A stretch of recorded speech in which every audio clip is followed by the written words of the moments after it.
Sorry.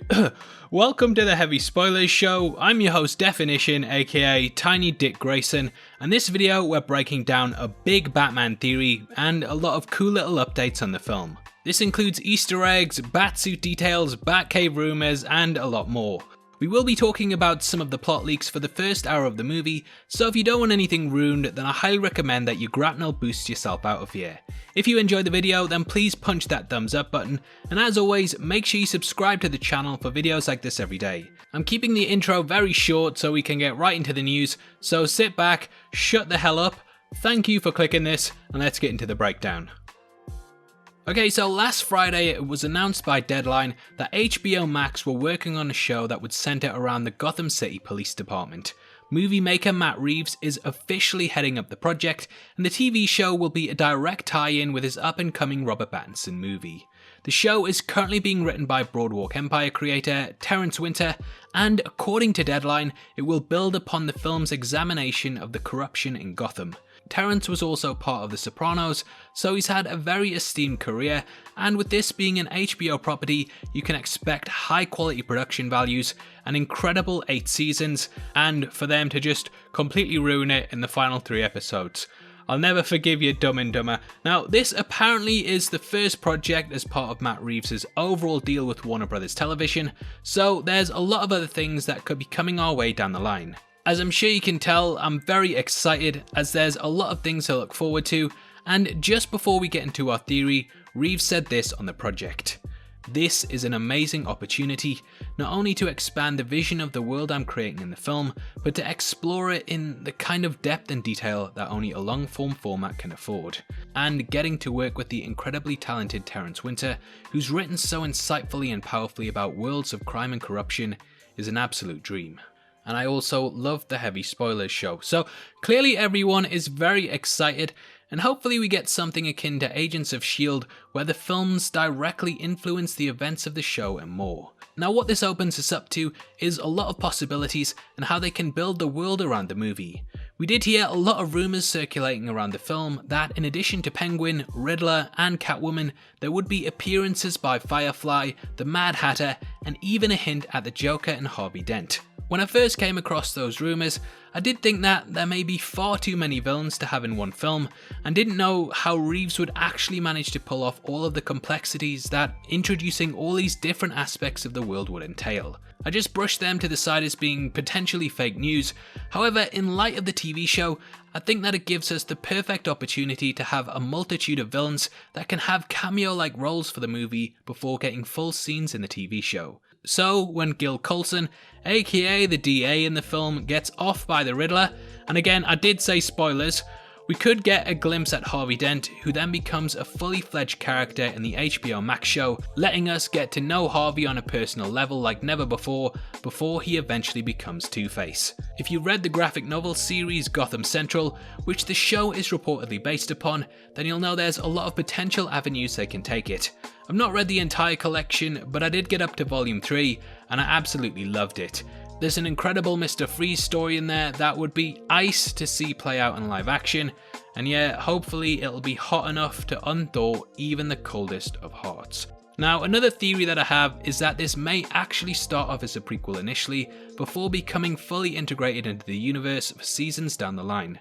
This would be similar to Gotham in that it would discuss why there was a need for Batman in the first place, and it would also allow for a lot of characters to get their origin story. We have a lot of reports around the movie that say the initial crime scene that was filmed in London was actually the murder of the mayor. This is why so many news fans were there, and why Bruce Wayne himself visited the location. There were further leaks given that said the giant cathedral that was being built was for his funeral, which would see an attack by the Riddler. So lots of things centered around the mayor, and I think that if there was a TV show, we could actually see his time in power before his supposed death. I mean, how good would it be to see the character that was so hated he was murdered by his own citizens just being a complete douche? He could become the face of corruption, and the show could really explore why the mayor pretty much led to the downfall of Gotham, and thus Batman needed to step in order to try and save the city from itself. I absolutely love prequel stories when we see the bad guys that we know had horrendous fates operating out and about, and Better Call Saul has done this to great effect.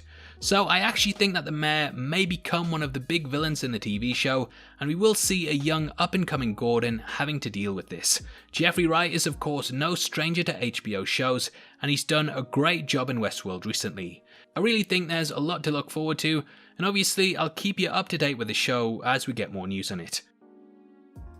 Now before we get into the rest of the video, I just want to let you know we're giving away a free copy of the MCU Infinity Saga box set to one random subscriber. All you have to do to be in with a chance of winning is like the video, subscribe to the channel, and leave your thoughts on the video in the comment section below. The winner is going to be chosen at random on the 15th of July, and this set will be shipped out from then to whoever gets the prize, so best of luck to everyone who takes part. Okay, so I just want to talk about some new Easter eggs that were discovered in regards to the Batsuit. Now first off, shoutouts Harrison Jolly for sending me this, and after looking over the picture, I think the guy has got it completely bang on. So on the Batsuit, we can clearly see two pipes that run down the arms and connect to his gauntlets with a sort of exhaust at the bottom. As we know, theatricality and deception are powerful agents of the League of Shadows, and Batman loves to use gas to escape or cloud his enemies' eyes.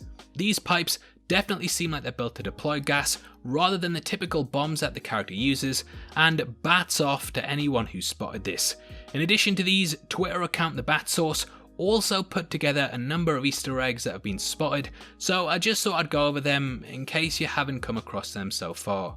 So the news vans that we saw of Gotham Action News is actually a callback to the '89 Batman film, in which they popped up supplying news reports on the state of the city. This itself was a reference to the Dark Knight Returns graphic novel, and it's good to see it popping back up here. As we know, there are reports that Michael Keaton is in talks to return to the Cal for the Flashpoint movie, so who knows, if they decide to actually tie this into the DCEU, we could have this as a sort of retconned origin story for the character that sets up the events in Flashpoint. We also have a Tri-Corner cab, and this is a reference to the Tri-Corner of Gotham, which is a port area. The docks often appear in Batman pieces as a place where shady dealings go down, and it's nice that they're at least referencing this. Who knows, the characters may even visit it, and we could get the Tri-Corner as a location in the HBO Max show. The next one comes from Batmobile designer Ash Thorpe, who confirmed that the engine at the back of the car was deliberately built to resemble a bat, and I did kind of lose it a bit when I saw this. It shows how in depth they're going with the design of the car, and it was a really cool little Easter egg that I didn't even notice, so congrats to whoever spotted it. The final Easter egg is one that we pointed out in videos so far, but I thought I'd go over it just to be thorough. That is a little penguin shape in the A of the logo itself, which is of course a reference to Colin Farrell, who will be playing the infamous crime boss. So yeah, lots of cool little things there. And lastly, we're gonna be doing some debunking just to close out the show. Now this comes from subreddit DCEU Leaks, and it apparently tells us some little things about the Batcave. It's made the rounds recently, and the main part of the post says, first of all, the Batcave. It's my understanding that Warner Brothers have taken the unusual step of buying a large warehouse in London to construct this set rather than just renting a property, so I personally suspect this Batcave will feature prominently throughout the main trilogy and might even be used as a shooting location and template for any future Batman properties, because those caves are pretty damn expensive to build. The Batcave itself will be made up of a large chamber surrounded by 3 ledge floors/tiers, each connected by a metal laddered stairs and a central elevator platform, and a helicopter will be parked on the top tier. I'm assuming that means this new Batcave will have a ceiling roof that can open up too, which would be something new for sure. The post then went on to say that the Joker wouldn't be featuring in any capacity, which does contradict other reports we've heard. However, the user has since deleted their account, which normally means that the leaks were fake and they got called out on it, so just dip their head in the sand. This happened with the DC fandom leaks last week after James Gunn did it, and it seems to be a pattern of behaviour whenever people get shut down.